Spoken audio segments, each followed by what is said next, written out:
Action.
Selamat pagi saudara sekalian yang kekasih dalam Tuhan Yesus Kristus.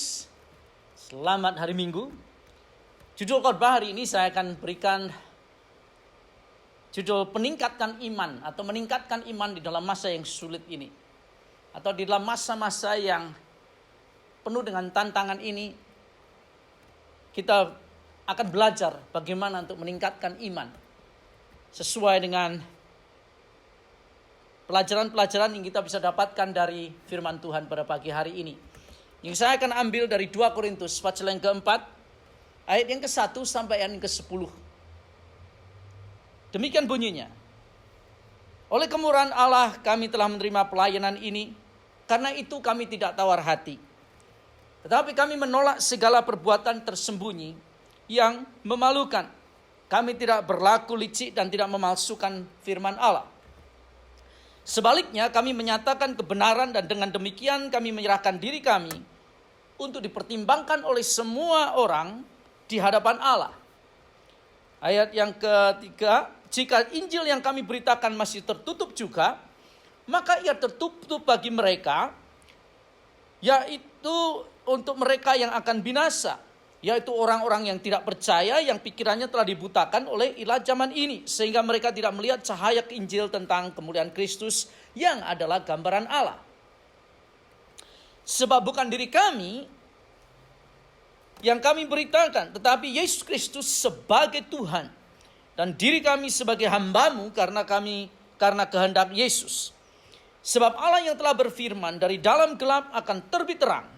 Ia juga yang membuat terangnya bercahaya di dalam hati kita, supaya kita beroleh terang dari pengetahuan tentang kemuliaan Allah yang nampak pada wajah Kristus.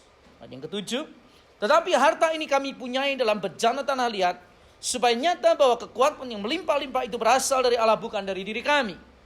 Dalam segala hal kami ditindas, namun tidak terjepit. Kami habis akal, namun tidak putus asa. Kami dianiaya, namun tidak ditinggalkan sendirian. Kami dihempaskan, namun tidak binasa. Kami senantiasa membawa kematian Yesus dalam tubuh kami, supaya kehidupan Yesus juga menjadi nyata di dalam tubuh kami. Mari kita berdoa sebelum kita melanjutkan firman Tuhan pada pagi hari ini. Tuhan Yesus, terima kasih untuk firman-Mu. Izinkan kami belajar dari sebagian firman-Mu yang boleh kami aplikasikan di dalam kehidupan kami, ya Tuhan. Sehingga oleh kuat kuasa Roh Kudus-Mu, kehidupan kami di dalam Engkau semakin mengalami kemenangan demi kemenangan. Dan khususnya di dalam saat-saat situasi saat ini Tuhan, hamba berdoa supaya kami memperoleh kekuatan yang hanya daripada Tuhan. Dan kami belajar untuk menimba kekuatan hanya daripada Tuhan. Melalui firman kebenaran-Mu pada pagi hari ini, biar Engkau berbicara kepada kami melalui lidah dan bibir hamba-Mu. Terima kasih Tuhan, dalam nama Yesus kami mengucap syukur dan berdoa. Amin. Saudara yang kekasih, Rasul Paulus dia memberitakan sesuatu kebenaran firman Tuhan mengenai kebenaran Injil yang sesungguhnya. Beberapa abad terakhir ini banyak pemberitaan Injil yang hanya memberikan suatu pengertian bahwa mengikut Yesus itu selalu nikmat. Mengikut Yesus itu selalu nyaman. Namun saudara yang kekasih, kenyataannya bukan demikian. Kehidupan kekristenan adalah kehidupan yang sungguh-sungguh indah di dalam Yesus Kristus. Tidak berarti bahwa tidak ada tantangan, tidak berarti bahwa tidak ada masalah, tetapi justru melalui masalah-masalah ini kita mengalami pengalaman-pengalaman yang indah bersama Yesus. Melalui ayat-ayat yang baru kita baca pada pagi hari ini, kita dapat belajar mengambil beberapa pelajaran bagaimana untuk mengalami iman yang semakin meningkat di dalam masa yang sulit ini. Yang pertama, saudara yang kekasih, dikatakan di dalam ayat yang pertama, kedua dan ketujuh, khususnya yang kedua, ayat ini mengatakan demikian. Tetapi kami menolak segala perbuatan tersembunyi yang memalukan. Kami tidak berlaku licik dan tidak memalsukan firman Allah. Sebaliknya kami menyatakan kebenaran dan dengan demikian kami menyerahkan diri kami untuk dipertimbangkan oleh semua orang di hadapan Allah. Dengan kata lain, Paulus dengan segala ketulusan dan kejujurannya dia memberitakan firman Allah tanpa menedeng-nedengi atau tanpa menyelimuti kebenaran firman Tuhan itu. Bahwa mengikut Yesus tidak selalu nyaman. Itu pemberitaan firman Tuhan yang tanpa ditutup-tutupi, saudaraku. Saya percaya kalau kita mau mengalami kemenangan di dalam masa-masa yang sulit ini, dan iman kita semakin meningkat, saya percaya bahwa yang pertama-tama kita harus lakukan adalah kita harus belajar jujur. Seperti Paulus katakan tadi dalam ayat yang kedua ini. Honesty, kejujuran. Apa maksudnya? Kita harus secara jujur mengakui bahwa keadaan ini atau situasi sekarang ini memang tidak nyaman. Kenyataannya bahwa kita semua tinggal di rumah, tidak bisa pergi secara bebas seperti biasanya. Kejujuran ini penting. Karena dengan kita mengakui atau melihat keadaan dan kenyataan yang ada, maka kita mulai akan mengerti bahwa hidup kita terbatas, kemampuan kita terbatas, kekuatan kita terbatas, tetapi kita mengenal Tuhan yang tidak terbatas. Jadi saudaraku, iman kekristenan itu tidak pernah lari dari kenyataan hidup ini, tetapi justru facing it head on, menghadapi dengan secara jujur keadaan yang sebenarnya. Dan inilah yang dilakukan oleh Rasul Paulus. Rasul Paulus di dalam dia memberitakan Injil bukan hanya sekedar dari pengetahuan, tetapi dari sesuatu yang dia juga alami. Kebenaran firman yang dia alami itu dia beritakan kepada orang-orang. Honesty, kejujuran ini sangat penting. Kejujuran, jujur bahwa memang tidak enak. Tetapi kita perlu mengerti bahwa di dalam kejujuran ini kita juga melihat bahwa ada Tuhan yang memiliki kuasa yang tidak terbatas. Itulah sebabnya tadi saya katakan iman kekristenan adalah menghadapi kenyataan dengan secara jujur. Tidak lari daripada kenyataan. Karena iman kekristenan itu sangat nyata. Mengapa? Sebab Tuhan yang kita percayai, Tuhan yang kita kenal adalah Tuhan yang nyata. Dia mati di kayu salib, itu bukan cerita, saudaraku. Tetapi 2000 tahun yang lalu, dia memberikan hidupnya. Dihancurkan karena saudara dan saya. Karena kasihnya yang begitu besar kepada kita. Itu suatu kenyataan. Bukan sebagai cerita. Demikian juga dia dikuburkan, mati, 3 hari kemudian dia bangkit. Itulah iman kekristenan yang nyata. Karena Yesus Kristus Tuhan itu nyata. Itulah sebabnya kita perlu memiliki suatu karakter yang pertama ini atau sikap yang pertama ini. Kalau kita mau mengalami peningkatan iman, kita harus belajar untuk jujur. Kita harus belajar untuk mengatakan kenyataannya memang begini. Memang tidak bisa diingkari. Tetapi tadi saya katakan dengan kejujuran itu kita akan belajar untuk melihat bahwa kuasa Allah itu lebih daripada kekuatan kehidupan kita. Saudara yang kekasih, kita nggak perlu khawatir, kita nggak perlu takut. Karena sekali lagi, dengan kita belajar untuk jujur menghadapi kenyataan yang ada, maka kuasa Allah itu akan semakin bekerja. Yang kedua, ayat yang ketiga dan keempat, dengan jelas dikatakan di situ, jika Injil yang kami beritakan masih tertutup juga, maka ia tertutup untuk mereka yang akan binasa. Yaitu mereka yang tidak percaya, yang dipikirannya telah dibutakan oleh ilah zaman ini. Kalau yang pertama tadi kita perlu honesty untuk mengalami peningkatan iman kita di dalam kehidupan kekristenan ini, maka yang kedua adalah mentalitas yang berbicara mengenai pilihan yang kita harus ambil. Ayat ini mengatakan bahwa kalau Injil ini masih tertutup, itu tertutup untuk mereka yang akan binasa. Dengan kata lain, setiap kita memiliki pilihan. setiap kita memiliki kemampuan untuk melihat kenyataan ini sulit atau pasti bisa diatasi. Walaupun sulit tapi tetap dapat diatasi. Mentality berbicara mengenai choice that we have. What is your mentality? Karena sekali lagi keputusan untuk mengikut Yesus itu adalah suatu keputusan yang harus kita ambil, dalam arti kata kita merangkul akan rencana dan kehendak Tuhan dalam hidup kita, dan kita memberikan hidup kita kepada Dia untuk melakukan kehendaknya.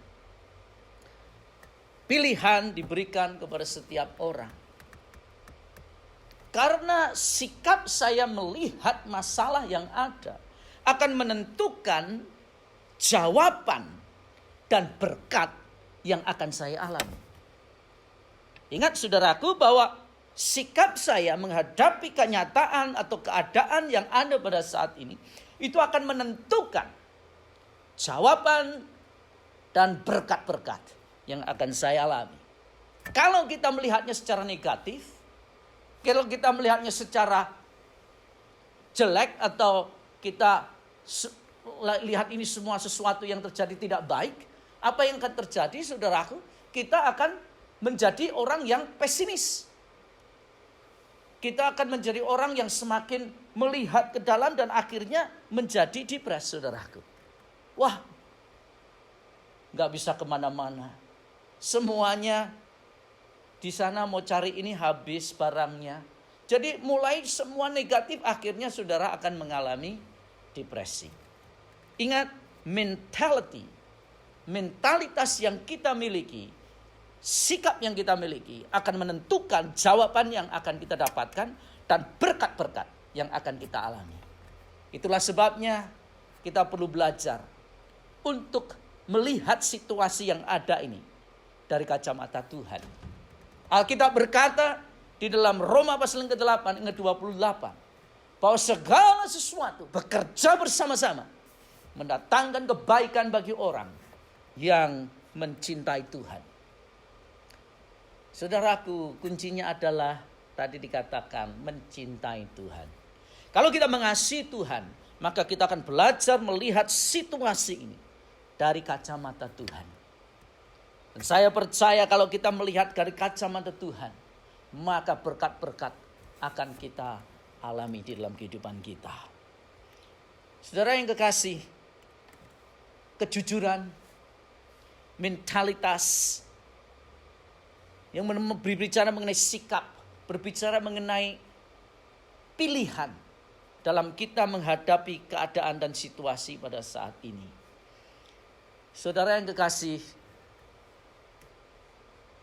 ayat yang ke-8 dikatakan demikian. Dalam segala hal kami ditindas, namun tidak terjepit. Kami habis akal, namun tidak putus asa. Kami dianiaya, namun tidak ditinggalkan sendirian. Kami dihempaskan, namun tidak binasa. Yang ketiga yang ingin saya bagikan kepada saudara, pelajaran yang ketiga adalah tenacity, ketekunan, tidak mudah menyerah. Haleluya. Ingat bahwa kenyataan yang ada itu tidak membatasi kuasa Tuhan untuk bekerja di dalam hidup kita. Karena apa? Kuasa Tuhan itu jauh melebihi apa yang saya dapat lakukan. Semakin saya terjepit, semakin Tuhan dapat bekerja dan menyatakan kemuliaan dalam hidup kita. Dikatakan di sini, kami habis akal, namun tidak putus asa. Kami terjepit, namun kami ditindas, namun kami tidak terjepit. Kami jatuh, namun tidak pernah tergeletak. Itulah janji firman Tuhan di dalam kitab Mazmur. Orang benar, hidupnya, langkahnya dipimpin oleh Tuhan. Kalau dia jatuh, dia tidak akan sampai tergeletak. Ada lagu yang mengatakan jalan hidup orang benar diterangi oleh cahaya firman Tuhan. Semakin dia berjalan dengan Tuhan, perjalanannya, setiap tapak dan langkah yang dia ambil akan semakin terang. Dan kalau dia jatuh, dia tidak akan tergeletak. Itulah janji Tuhan. Apapun yang kita alami pada saat ini, saudara yang kekasih, jangan kita menyerah. Tenacity tidak bisa dikalahkan. Dengan kata lain, Christians, orang percaya, orang-orang Kristen adalah orang yang tidak dapat dikalahkan. Roma pasal ke-8 ketika 37 mengatakan, kita ini lebih daripada pemenang. Bukan karena kita hebat, bukan karena kita mampu, bukan karena kekuatan kita itu seperti Superman, bukan. Tetapi karena kita memiliki Kristus yang tidak terbatas. Kristus yang sudah mengalahkan dunia ini. Kristus yang tidak pernah lari daripada kenyataan hidup ini, saudaraku. Yohanes pasal ke-16 ayat ke-33. Tuhan Yesus berkata, di dalam dunia engkau akan mengalami banyak penindasan atau banyak sengsara, banyak masalah. Tetapi ingat, aku sudah mengalahkan dunia. Haleluya. Jadi kita ada suatu pengharapan. Kita ada suatu iman bahwa di dalam Kristus aku lebih daripada pemenang. Christians are the unconquerable people. Orang Kristen adalah orang yang tidak dapat dikalahkan. Karena apa? Kita bukan lahir dari dunia ini. Kita dilahirkan kembali, Alkitab berkata. Dilahirkan dari benih yang tidak binasa. Benih yang tidak fana. Benih yang kekal. 1 Petrus 1 yang 23 mengatakan demikian. Dan benih itu tidak bisa dikalahkan. Bahkan maut pun tidak bisa mengalahkan kita. Karena Alkitab berkata bahwa kalau kita meninggalkan dunia ini secara fisik, secara jasmani, kita akan bersama dengan Tuhan di dalam kekekalan. So Christians, orang Kristen, orang percaya, gereja adalah umat yang tidak terkalahkan. Dahsyat, saudaraku. Itu sebabnya untuk kita mengerti bahwa iman kekristenan adalah iman yang nyata. Iman yang tidak dapat digoncangkan oleh keadaan dan situasi sekeliling kita. Karena iman kekristenan itu nyata, didasarkan kepada Allah yang hidup, kepada Allah yang nyata, yang telah memberikan hidupnya kepada mereka yang percaya, kepada setiap kita. Orang yang mengasihi Tuhan, dia menyerahkan hidupnya bagi kita. Saudaraku, dalam Ibrani pasal ke-11 yang ke-6 dikatakan, barang siapa yang datang kepada Allah, dia harus percaya bahwa Allah itu ada. Dan dia adalah Tuhan yang memberikan upah kepada mereka yang mencari dia dengan segenap hati. Karena apa, saudaraku? Iman kekristenan itu nyata sebab didasarkan kepada Allah yang nyata. Allah yang mati buat kita. Allah yang memberikan hidupnya buat kita. Dan mengalahkan maut dengan melalui kebangkitannya dari kematian. Haleluya. Honesty. Kejujuran. Mentality. Sikap kita melihat situasi yang ada. Pilihan yang harus kita ambil. Tenacity. Tidak mudah menyerah.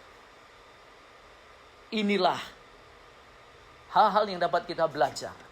Inilah hal-hal karakter yang memberikan kepada kita kesempatan untuk semakin naik di dalam Tuhan. Untuk semakin meningkat di dalam iman kita. Untuk semakin melihat kuasa Tuhan dinyatakan di dalam kehidupan kita.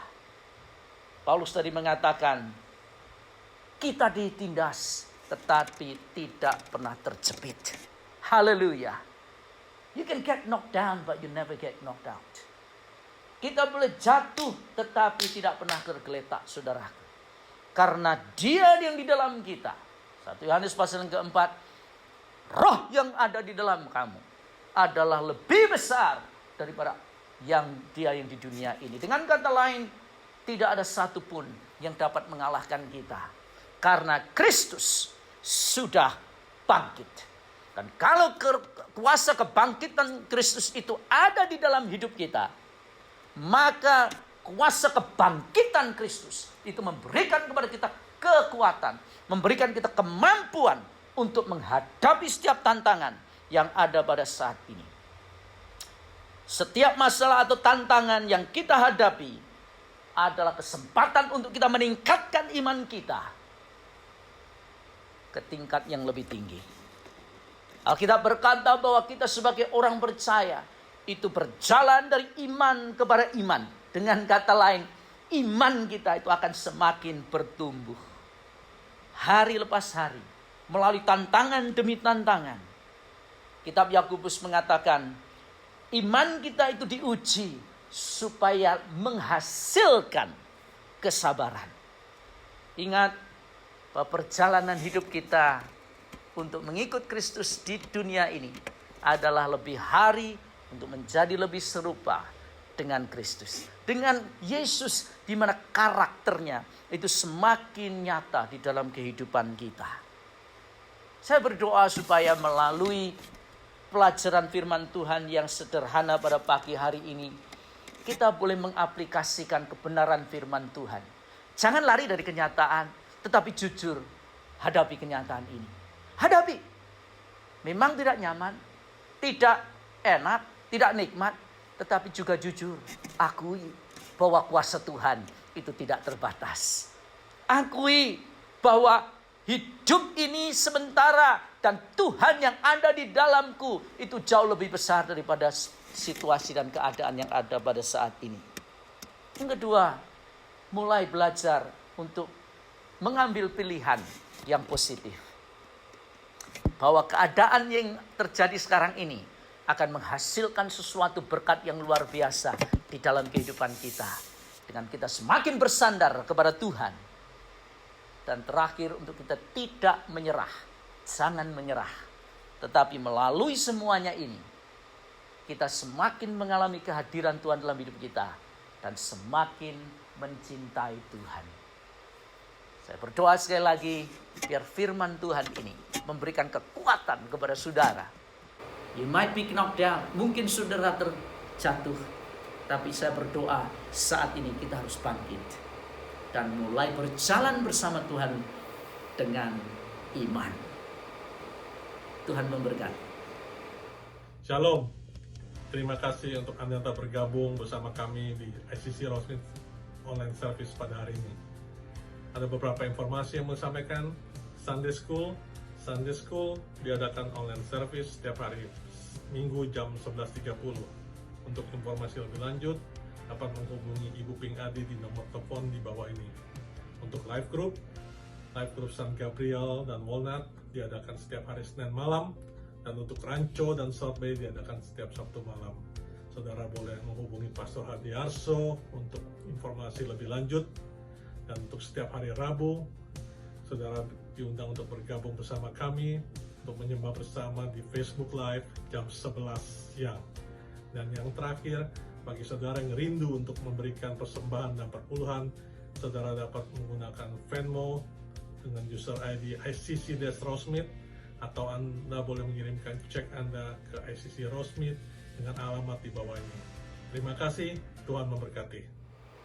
Mari kita akhiri ibadah online pada pagi hari ini dalam doa. Tuhan, hamba berdoa, biarlah damai sejahtera-Mu, kasih-Mu, persekutuan yang manis dengan Roh Kudus memenuhi hati dan jiwa kami, untuk kami senantiasa hidup dalam jalan kemenangan-Mu, hari lepas hari sampai Yesus datang kembali.